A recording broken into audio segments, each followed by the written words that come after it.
अब देखिए, पाक अधिकृत कश्मीर यानी कि पीओके में विधानसभा को लेकर चुनाव देखने को मिले और पहले ही चरण में यहां पर जो हिंसा की तस्वीर है वो नजर आई।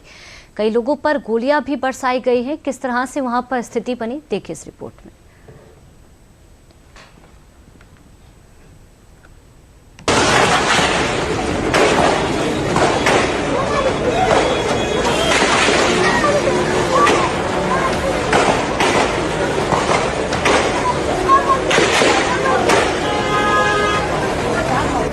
यह गोलियों की गूंज, यह सड़कों पर पसरा खौफ और यह अफरा तफरी का मंजर किसी युद्ध क्षेत्र का नहीं बल्कि हमारे पड़ोसी मुल्क पाकिस्तान का है।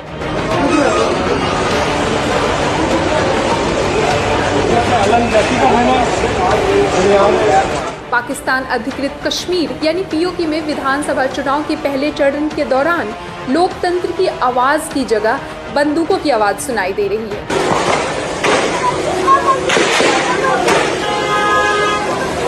सड़कों पर खुलेआम फायरिंग हुई, हिंसक भड़क उठी और चुनावी माहौल देखते ही देखते रणभूमि में बदल गया।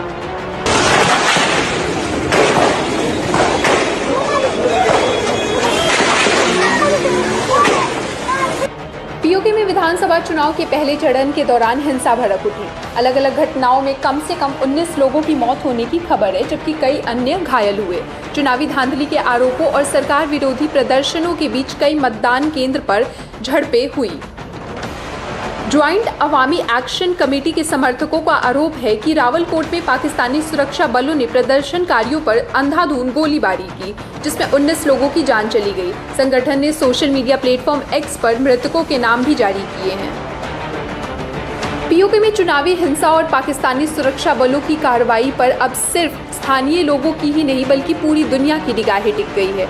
लोकतंत्र के नाम पर चल रही चुनावी प्रक्रिया के बीच जिस तरह हिंसा, दमन और सुरक्षा बलों की कथित बर्बरता की तस्वीरें सामने आई है, उसने कई गंभीर सवाल खड़े कर दिए हैं। भारत ने भी इस पूरी घटनाक्रम पर कड़ी प्रतिक्रिया दी है। विदेश मंत्रालय ने पाकिस्तान को दो टूक संदेश देते हुए सिर्फ उनकी कार्रवाई की निंदा नहीं की, बल्कि पीओके में कराए जा रहे चुनावों की विश्वसनीयता और वैधता पर भी सवाल उठाए। The elections in Pakistan occupied Kashmir. So let me put forth what we think of it. We have seen reports regarding the so-called legislative assembly elections being conducted in the Pakistan occupied Jammu and Kashmir.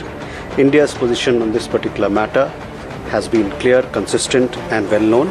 The entire Union territories of Jammu, Kashmir and Ladakh, including the areas currently under illegal occupation and forcible occupation of Pakistan, are integral and inedible parts of India. The current cosmetic electoral exercise is nothing but an attempt by Pakistan to camouflage its illegal occupation and hide its grave human rights violations in the region. As we have stated earlier, the ongoing mass protests in the Pakistan occupied Jammu and Kashmir, of which you are aware, you would have seen the latest visuals from there, are the direct consequences of its economic exploitation, its denial of fundamental rights to the people and their administrative oppression. हिंसा, गोलियों की गूंज और सड़कों पर पसरा सन्नाटा पाकिस्तान अधिकृत कश्मीर के चुनाव के दिन लोकतंत्र के उत्सव से ज्यादा भय और दमन की तस्वीर बनकर सामने आया। लेकिन इस खौफ के माहौल के बीच पीओके की जनता ने एक ऐसा संदेश दिया है जिससे पाकिस्तान की तमाम कोशिशों पर सवाल खड़े कर दिए हैं। बड़ी संख्या में लोगों ने चुनाव का बहिष्कार कर यह जताने की कोशिश की है कि बंदूकें लोगों को डरा नहीं सकती।